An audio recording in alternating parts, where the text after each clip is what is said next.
69 விழுக்காடு இடஒதுக்கீடு ஜெயலலிதா கொண்டு வரல.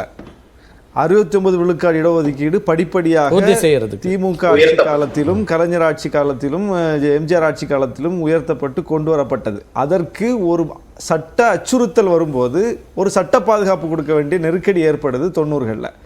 அப்போ சட்ட பாதுகாப்பு கொடுப்பதற்காக அதை அரசியலமைப்பு அட்டவணையில் சேர்த்து ஒன்றிய அரசினுடைய ஒத்துழைப்போடு அதை செய்யும் போது ஜெயலலிதா அம்மையார் அவர்கள் அதில் உறுதியாக இருந்தாங்க. இப்படி செய்யலாம்னு அவருக்கு முழுக்க முழுக்க துணையாக நின்று டிராஃப்ட் போட்டது ஆசிரியர் வீரமணி அவர்கள். எந்த வீரமணி அவர்களை இடஒதுக்கீட்டுக்கு எதிரானவரா சித்தரிப்பதற்கு திருப்பதி நாராயண முயற்சி அந்த ஆசிரியர் வீரமணி தான் ஜெயலலிதா அவர்களுக்கு வழிகாட்டினார். அவருடைய ஆதரவுல தான் அது நடந்துச்சு. மாதிரி சட்ட வரைவை எழுதி கொடுத்தவர் அவர் தான்.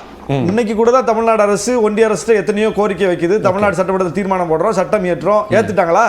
அன்னைக்கு ஜெயலலிதா அவர்கள் அப்படி போட்ட சட்ட திருத்தத்தை ஏற்றுக்கொண்டு செய்து கொடுத்தது யார்? அன்னைக்கு இருந்த காங்கிரஸ் ஆட்சி, நரசிம்மராவ் ஆட்சி. அப்ப இன்னைக்கு மாநில அரசு ஒண்ணு செஞ்ச உடனே அது அப்படியே அந்தரத்துல தொங்கிட்டு நிக்குது. ஏன்? ஒன்றிய அரசு ஒத்துழைக்காததனால். அன்னைக்கு மாநில அரசு செஞ்ச ஒன்றை ஒன்றிய அரசு ஏற்றுக்கொண்டதனால் 69% சட்ட பாதுகாப்பு கிடைச்சது. அன்னைக்கு ஒன்றிய அரசு மறுத்திருந்தா, காங்கிரஸ் மறுத்திருந்தா, நரசிம்மராவ் முடியாதுன்னு சொல்லியிருந்தா, மோடி சொல்ற மாதிரி நீட்டுக்கு விலக்கு சொல்ற மாதிரி அன்னைக்கு நரசிம்மராவ் சொல்லியிருந்தா 69 விழுக்காடு அந்தரத்துல தொங்கி இருக்கும். அப்புறம் இடஒதுக்கீடை பத்தி பயங்கரமான வாத பிரதிவாதம். நீங்க இடஒதுக்கீட்டுக்காக பிஜேபிக்கு ஆதரவா பேச வந்தவர்கிட்ட நம்ம மல்லு கட்ட வேண்டியிருக்கு பாருங்க. 15 நிமிஷம் நீங்க மல்லு கட்டிருக்கீங்க. யார்கிட்ட மல்லு கட்ட வேண்டி வருது? எந்த பிற்படுத்தப்பட்ட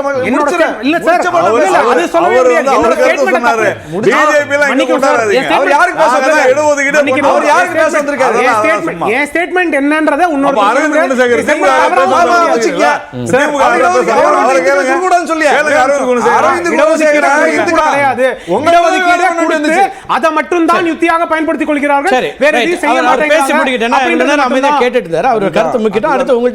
நீங்க எங்களோட நீங்க வந்து இடஒதுக்கீடை பத்தி விவாதம் பண்ண வேண்டிய தேவை உங்களுக்கு வரல. அவரோட தான் விவாதம் பண்ண வேண்டிய தேவை வந்துச்சு. அப்ப இடஒதுக்கீடை யார் எப்படி பார்க்கறாங்க? அரசியலுக்கு பயன்படுத்துறாங்கன்னு ஒரு குற்றச்சாட்டு வைக்கிறார். இடஒதுக்கீடு இல்லாவிட்டால் இப்ப இடஒதுக்கீடுன்னு கூறோம் அப்படிங்கறாங்கல்ல. இடஒதுக்கீடு இல்லாட்டா என்ன நடக்கும்? உயர்நீதிமன்ற நீதிபதிகள் நியமனம் 650 நீதிபதிகள் நியமனம் நடந்திருக்கு 2018 இருந்து 2023 வரைக்கும். அதுல 650 பேர்ல 492 பேர் முன்னேறிய வகுப்பினர், உயர் சாதியினர். ஓபிசி பிரிவு வெறும் 76 பேர், எஸ்சி பிரிவு வெறும் 23 பேர், எஸ்டி பிரிவு வெறும் 10 பேர். அப்போ 650 நியமனங்கள் நடந்திருக்குது நீதிமன்றங்கள், உயர் நீதிமன்ற நீதிபதிகள் நியமனத்தில் 492 பேர் முற்பட்ட சமூகத்தினர் தான், உயர் சாதியினர் தான். எப்படி சரி பண்ணுவீங்க? இதை எப்படி சரி பண்ணுவீங்க? ஏன் உயர்நீதிமன்ற நீதிபதிகள் இடஒதுக்கீடு முறை இல்லை? உச்ச நீதிமன்ற நீதிபதிகள் இடஒதுக்கீடு முறை இல்லை. உயர் பதவிகள் இடஒதுக்கீடு முறை இல்லை. ஐஐடி ஐஐஎம் போன்ற இடங்கள்ல, ராணுவத்துல, மற்ற ஊடக முக்கிய பொறுப்புகள்ல எதிலையுமே இல்லை. அரசு பொறுப்புகள்ல, உயர் பதவிகள்ல இல்லை. தனியார் துறையில இல்லை. இல்லாததனால் ஏற்படுற விளைவு யார் இருக்கிறப்போ? அப்ப இடஒதுக்கீடு ஒன்று இல்லை என்றால் எஸ்சி எஸ்டி இந்துக்கள் எப்படி இந்த இடத்துக்கு போவாங்க? இடஒதுக்கீடு ஒன்று இல்லைன்னா பிற்படுத்தப்பட்ட ஓபிசி இந்துக்கள் இந்த இடத்துக்கு எப்படி போவாங்க? அப்ப இந்துக்களுக்காக தான் பேசுறோம். அதுல ஒண்ணு மாற்று. அப்ப இந்த இடஒதுக்கீடு மட்டும்தானா? இடஒதுக்கீடு இருந்தா இன்னைக்கு நீதிபதிகள் வந்திருப்பாங்கல்ல. இதைத்தானே கேட்கிறோம். இல்ல, இதைத்தான் இப்ப ராகுல் காந்தி அட்ரஸ் பண்றாரு. இப்ப காங்கிரஸ் என்ன சொல்லுது? உயர் பதவி இடஒதுக்கீடு அட்ரஸ் பண்றாங்க. நாங்க வந்தா செக்ரட்டரியேட் லிஸ்ட் எடுத்து போடுறாரு, அமைச்சக பொறுப்புகள் எடுத்து போட லிஸ்ட் போடுறாரு. 90 பேர் இருக்காங்க.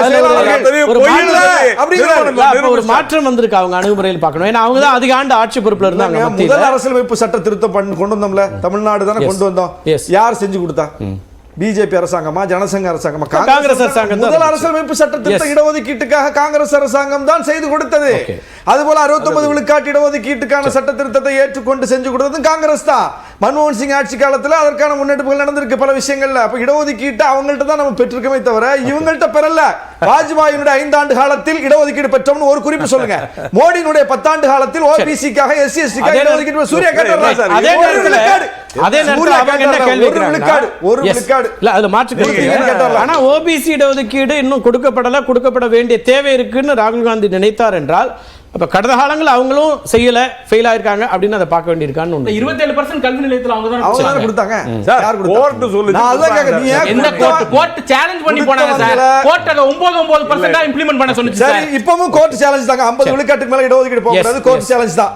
எப்படி நீங்க 10 விழுக்காட்டு இடஒதுக்கீடு கொடுத்தீங்க EWS? கோர்ட்டுக்கு போனீங்கல்ல, என்னாச்சு? எப்படி கொடுத்தீங்க? கோர்ட்டுக்கு போனாங்க. ஏன் அது மாதிரி கொடுப்பதற்கு உங்களுக்கு OBC கொடுப்பதற்கு SC கொடுப்பதற்கு உங்களுக்கு மனம் வரல? ஏங்க SC அதான் கேள்வி. அது கொடுத்துதானே இருக்கு. பத்தாது. இல்ல, பத்தாது.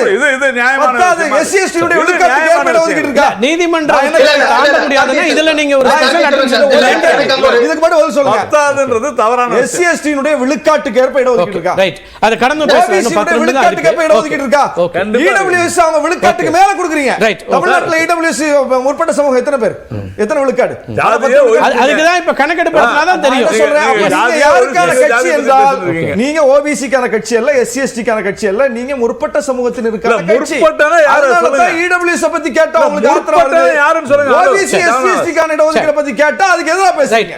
வர திரு ராமசாமி நீங்க சுருக்கம் சொல்லுங்க. உங்க முற்பட்ட சமுதாயம்னா இத கடந்தும் பரப்புரைகள்ல ஒரு ஒரு முக்கியமா இமோஷனல் இஷ்யூஸ் எடுத்துட்டு போறது இதுதான் முக்கியமா இருக்குதா, அல்லது பரப்புரையே இன்னும் ஒரு ஆட்சியில் இருந்த ஒரு கட்சி இப்படி செஞ்சிருக்கணும்ல அப்படின்னு கேட்கிறார் அரவிந்த் குலசேகரன். அதுல மாற்று கருத்து. இன்னைக்கு 2 எருமை மாடுகள் இருக்குன்னா ஒன்னு பிரிச்சு கொடுத்துருவாங்கன்னு ஒரு அச்சுறுத்தலை, அல்லது காங்கிரஸ் ஆட்சிக்கு வந்தா என்ன ஆயிடும்னு ஒரு பயத்தை உண்டாக்குறது மூலமாக தான் வாக்கு எடுக்க வேண்டிய அவசியம் இருக்கான்னு ஒரு இடம் கேட்கிறார். 2 பார்ட். ஒன்னு வந்து இந்த ஜுடிஷியல் அப்பாயின்மெண்ட் பத்தி பேசினால நீங்க அதை தாண்டி வந்தா ஏன்னா கிட்டத்தட்ட அரை மணி நேரம் அதுல தான் விவாதிச்சிருக்கோம். நான் ஜுடிஷியல் அப்பாயின்மெண்ட் வழக்கறிஞரா இருக்காங்க. இன்னொரு ஒரு காரணம் 10 ஆண்டுகள் ஆட்சியில இருந்தாங்க. அவங்க அதை பத்தி பேசிட்டு இருந்தாங்க. ஜுடிஷியல் அப்பாயின்மெண்ட்ஸ் பத்தி அவங்க எந்த சட்டமும் கொண்டு வரல. பாஜக அட்லீஸ்ட் அதற்கு முற்பட்டது. பாஜகவின் சட்டத்துறை அமைச்சர் கிரண் ரிஜிஜு அதை பத்தி பேசினாரு. பாலிசி சேஞ்ச் கொண்டு வரணும். அந்த கமிட்டில அவர்களும் இருந்தாங்க. அந்த கமிட்டில அவர்கள் 2 பேர் இருக்காங்க. அந்த பாலிசி நோட் என்ன போட்டிருக்காங்க பார்லிமெண்ட்ல பிளேஸ் பண்ணிருக்கு. அவர்கள் யாருமே ரிசர்வேஷனை பத்தி பேசவே இல்லை. திமுக சார்ந்தவர்கள் என்ன சொல்லிருக்காங்க அப்படின்னு பார்க்கலாம். சோ மக்கள்கிட்ட கொண்டு போய் சேர்க்கிறது ஒரு விஷயம், மேடையில பேசுறது ஒரு விஷயம், உண்மையில அவங்க செயல்படுறது வேற விஷயம். இது இன்னது நீங்க பரப்புரையை பத்தி பேசணும். பரப்புரை நான் ஏற்கனவே சொல்லியிருக்கேன், சாமதான பேத தண்டம். கட்சியை பொறுத்த வரைக்கும் தேர்தலில் ஜெயிக்கணும், மக்கள் கிட்ட எதை கொண்டு போய் சேர்க்கணும், மக்கள் எதற்காக வந்து வாக்களிப்பாங்க. முன்னாடி இந்த கட்சிகள் வந்து என்ன தவறுகள் செய்திருக்காங்க, இவங்க திரும்பி வந்தா என்ன தவறுகள் செய்வாங்க, இவங்களால அச்சுறுத்தல் என்ன இருக்கு, இவர்களால நம்மளோட அத்தியாவசியமே என்னென்ன நாளது இவர்கள் வந்து என்ன செய்தாலும் இல்ல ஏதோ வழிமுறைகள் சாம பேத தான தண்டம். ஓகே, இல்ல அது இதெல்லாம் எப்ப நடக்கும்னா முதல்ல வெற்றி வருதுன்னா இதுக்கெல்லாம் போக மாட்டோம். வெற்றி பிரச்சனையா இருக்குன்னா ஒண்ணு எல்லாத்தையும் கையில எடுப்போம் அப்படிங்கிற மாதிரி அதுக்கு பொருள் வருது. அப்படி கிடையாது, அப்படிதானே? ஒண்ணும் இல்ல, நீங்க இப்போ இல்ல ரொம்ப சார் அப்படி கிடையாது சார். எல்லா வகையானது பிஜேபி அப்படி எல்லா வகையானது எடுத்துருக்கீங்களா? அதான் அப்படி இல்ல, ஒண்ணும் இல்ல. ஒன்றும் இல்லை, நான் இந்த மாதிரி விவாதத்துக்கு வரும்போதே நீங்கள் காலையில் ஒரு டாபிக், அதுக்கப்புறம் இன்னொன்று, அப்புறம் என்ன விஷயம் வருது அப்படின்றத நீங்கள் பிளான் பண்ணுறீங்க. Plan A B C D எல்லாமே இருக்குல்ல, எல்லா இடத்துலையுமே அந்த plan A B C D இருக்க வேண்டிய தேவை இருக்கு. அதே உதாரணம் நான் சொல்றேன். பிளான் A விட B பெட்டரா இருக்குன்னா B போவோம், B விட C தான் நல்லா இருக்கும், இது ஒர்க் ஆகாதுன்னா C க்கு போவோம். இல்ல அப்ப அந்த இடத்துல தான் இருக்கான்னு நான் கேட்கிறேன். பாரதிய ஜனதா கட்சி எல்லாத்தையுமே பண்ணிருக்காங்க. என்ன தவறுனா 40 நிமிஷம் பேசினார்ல பிரதமர், 40 நிமிஷத்துல 36 நிமிஷம் அவரோட பாலிசி, அவர் என்ன செய்திருக்கிறார், அவரோட ஹிஸ்டரி என்ன, பர்சனலா என்ன பண்ணிருக்காரு, மோடி கேரண்டி என்ன அப்படின்றதெல்லாம் பேசியிருக்காரு.